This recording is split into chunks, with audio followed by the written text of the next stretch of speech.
next up, we'll be joined by Zhang, a fellow colleague of ours this year, who will be sharing a bit about his work on the in-orbit assembly project that was designed by fellow students this year.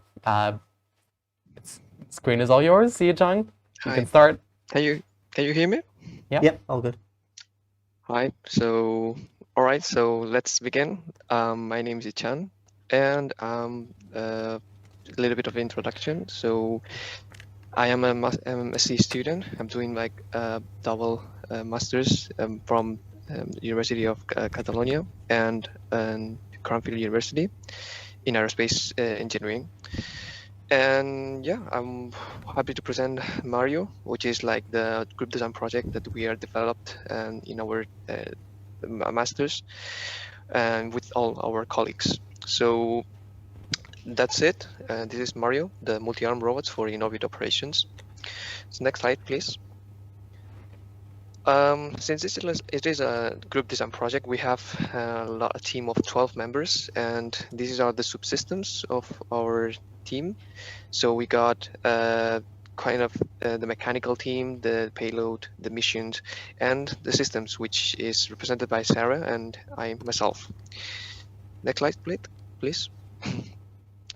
So, okay, let's tackle the problem. So what are we doing? In this project, we are tackling basically the need for building large structures in space. So there's like a lot of tendency of developing new technologies and new complex structures in space. For example, the James Webb Telescope. It is kind of a really ambitious project, and it is huge, and it is really complex. So in order to build that, the engineers had to do reverse engineering and try to make it fall because of all the stresses that they had to support a launch withstand. So that's really a challenge that it is now a reality, and we are tackling that challenge. So what we want to do is basically provide a solution to build structures and assemble them on space and launch the materials from Earth. That way we can basically repair existing structures and do other stuff. So next slide, please. So what do we want to do? The mission statement that in our project, we want to design and demonstrate the necessary technology for in situ in-orbit assembly of large planar structures. And we're doing that through robotic assemblers to support the next generation of space missions. We have two objectives. One is to demonstrate planar standardized and robotic elements for in-orbit assembly, and the other is to develop like sustainable reference source for space development. So that's one of the main objectives in our mission. So next slide, please.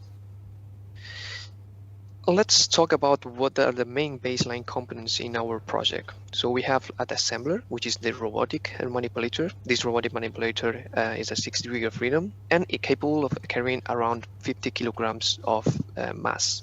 Then we have the tile, and the tile is basically the structural element that will host the payload, and the payload can be whatever, solar panels, can be a mirror. It is basically where the payload it will be placed. Then next slide, please. We're gonna have two vehicles. One, it's called the supply vehicle. The supply vehicle is basically the storage for the tiles. So it will carry all the 112 tiles that we have studied, and we come and we'll basically transport all the tiles. Then we have the hub. The hub will basically host the robotic manipulators. So the robots that will carry the tiles from the supply vehicle and place it onto the structure. So how all these connect, how they look like. So next slide, please. These are the baseline components. And next slide, please. And basically, once they are all connected, the final configuration looks like this. We have the supply vehicle, we have the hub in the middle, and we have the tile and the robotic manipulators on top of it. And the velocity vector will show you how this moves in orbit. So the robotic manipulators will go from the hub to the supply vehicle, will carry the tile that is stored there, and we'll place it onto the front of the hub. So that way we can construct like a planar structure. So next slide, please. And the final configuration is like this. So the 112 tiles will look like this, and we got also solar panels, as you can show, in the supply vehicle and the hub. Next slide, please. Let me introduce you now a little bit of the mission concept of operations. So we divided the mission concept operations into 4 phases. The first phase will have we will launch the hub, and we're gonna use the Falcon 9 rocket. This hub will carry the 2 assemblers inside, and then once in orbit, we're gonna launch the supply vehicle, which will carry the 112 tiles inside of it. Then we'll enter the second phase, which is the demonstration phase. This phase will last around 2 years, and we'll try to demonstrate all the technologies before putting all the payloads and everything. So in here, we're gonna demonstrate the structural integrity, we're gonna demonstrate the path planning, the rail systems, and all the other challenges that are now currently facing. So the locomotion, transport, AOCS, path planning, etc. And we'll try to collect a lot of data in this phase, and then we're going to move on to the phase 3, which is the operational phase. In this phase, basically, it's where we're going to let the customers place their payload into our structure, and we'll do the operational task. This operational phase will last around 8 years, which is basically the end of life of our reaction wheel and on the structure. And then once everything is done, once everything hits the end of life, we're gonna send all this into a graveyard orbit. Since we're going to launch into a sun synchronous orbit, we're gonna basically separate the hub and the supply vehicle, and then to minimize the risk of collisions. So then if they are in the graveyard orbit in the future, where we can reuse and repurpose all these materials of our vehicle for another purposes. So that's why we're tackling the sustainability issue in our project. Let me show you next slide, please. A little bit of the interiors of our vehicle. So you can see here, this is the little bit of inside view of our hub and the supply vehicle, where you can see the tiles stored in a radial form. That way we will maximize and optimize the space available for the tiles. So next slide, please. And also, we want to tackle a little bit of the path planning, because we're trying to minimize the energy and the power required for the robots to place the tiles. So if you click on it, I think we'll show an image like the animation. As you can see, these are the animation that our robots will follow the path to build our 112 tile structure. And the way it has been built, it's basically using the optimal trajectory for minimizing the power required to build it. So every single point is a node of a tile. So next slide, please. We also want to show how we dealt with carrying and the tiles from the supply vehicle onto our robotic arm manipulator, and we did that using a MATLAB, and we coded and basically performed a simulation scenario where we used a 5-degree polynomial to simulate how the robots will carry the tiles. So if you click, you can see the animation ongoing, and it will show how our 6 degree of freedom robot will try to carry the tile from the supply vehicle, and will basically carry it around to this hub, and then place it onto the front of the hub, which is where our structure will be built. Again, you can pass on to the next slide. You can, in this slide, if you click, you will see how once the robot reaches the hub, it will try to place this tile with all the payload on the bottom in the front of the door of our hub vehicle. Again, it is non-colliding smooth trajectory and verified and using our simulation.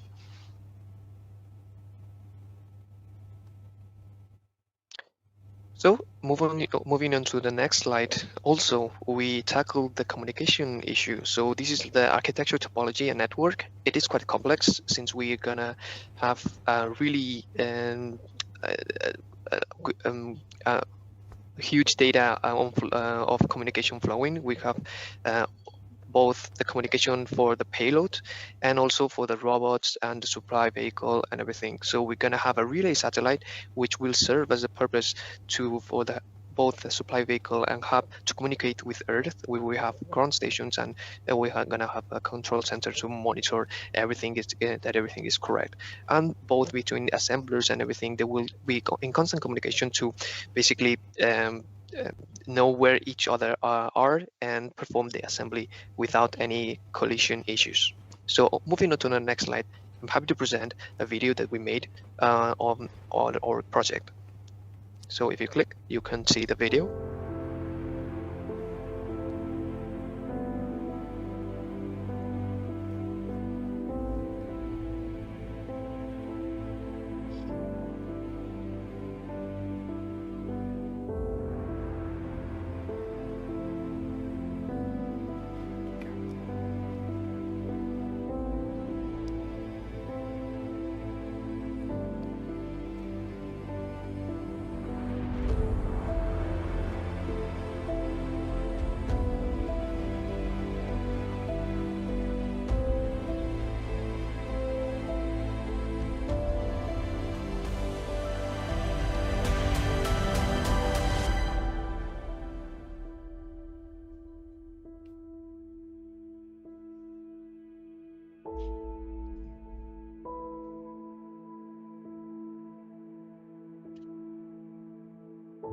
So this is like the final configuration. We've studied different final configurations, one vertical and one horizontal.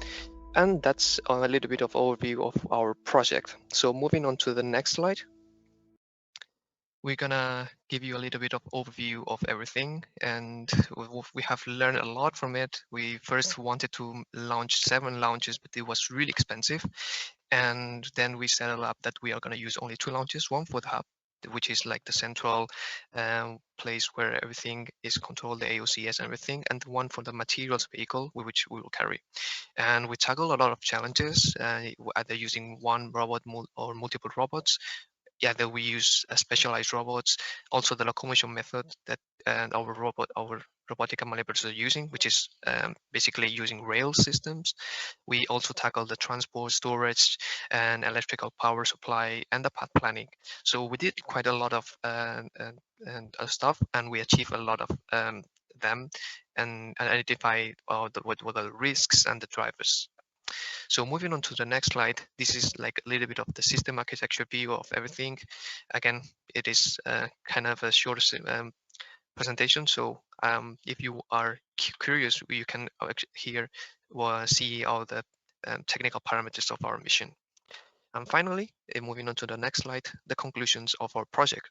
So this project will propose using robotic assembly through rails and multipurpose tiles for in-orbit assembly.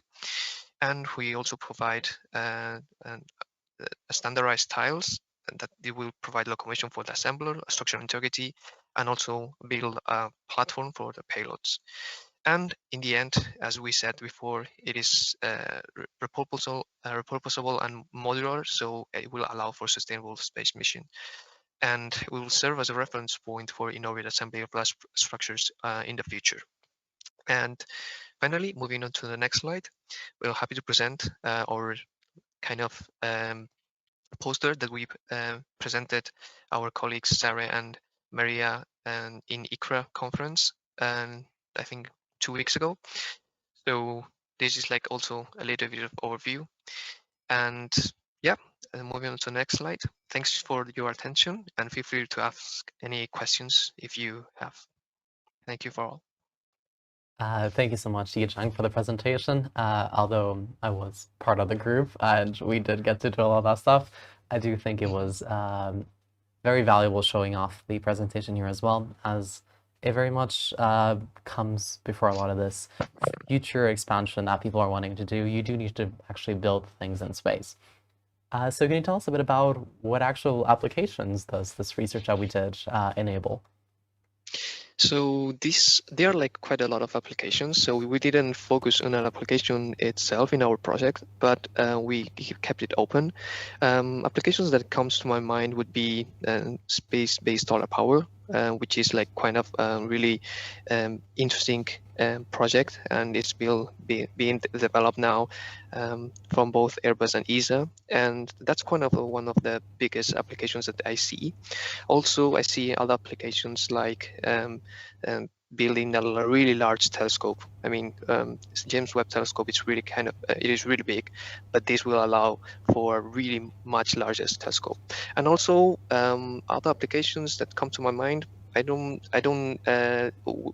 We saw that it can also can be served as a reference for university research projects. So whatever they want to like kind of rent our tile, they can put their project there, and also communication antennas. And so there's kind of a lot of applications that come to my mind, and that's one of the biggest pros that we in our project. Thank you, Zhang. And not only this, but it's very much a starting point. So if anyone is wanting to do further research, we are here with this concept. Very much enables a lot of other applications, as you might have mentioned, to be tailored around a lot of the components that we use, a lot of the concepts that we use, a lot of the mission that we used, as a lot of the elements were standardized and very much made for repurposability and sustainability in mind. So, exactly. Yeah, actually, on the concept of starting points, this is definitely, well, first of all, I want to say I really love the video. I love Kerbal Space Program, so that was amazing. So well done on that. But on the topic of starting points, like this is kind of what we need to do if we're ever going to branch out into space as a species. We need to learn how to build things in orbit, right? And I guess like a lot of things need to work together like perfectly. Like you showed us the path planning algorithm, the network topology, and it all has to go just right for this structure to be built properly. So when this is implemented in real life, as one of the systems engineers on the project, what do you think the biggest challenge would be in terms of organizing everything? So what would be the biggest challenge in terms of? In terms of organizing everything, making sure that everything works together as it should. Okay, so I think the biggest challenge here would be basically making sure that every component is aware of the other. Like the communication is really important in these kind of projects. So if we're gonna have, since in our project we're using only 2 robots, but if we want to build this in a large scale, we're gonna have to use maybe hundreds of robots operating at the same time. So basically, and they have to be kind of autonomous. It's not completely autonomous, but they have to work without a human intervention, at least like a human controlling them at all time. So that is one of the biggest challenge I can think of. And yeah, it will come. We will still have to research on that, but I think it's kind of doable in the future. Yeah, thanks so much for that. Yeah. Thank you so much for everything and for your presentation, Zhang. We're out of time for questions. If anyone is interested in knowing a bit more, feel free to send us a message and we'll forward it to the relevant authors, both for the Mario project and the in-orbit inspection project. And is it true, Zhang, I heard this project is going to be presented at the International Astronautical Conference as well in Azerbaijan? Is it true? Yes, we also got selected. So yeah, that we are really proud to be presenting that in, I think, October this year at Azerbaijan. So yeah, hope to see you there. Well, thank you so much. We wish you two all the best. Next, we'll be heading into a break for shortly 15 minutes, maybe a bit under, where we'll be, after the break, we'll be talking with Emma Ryan from Catapult on space-based solar power. Thank you so much. I hope you enjoyed this first session and see you all pretty soon. Thank you.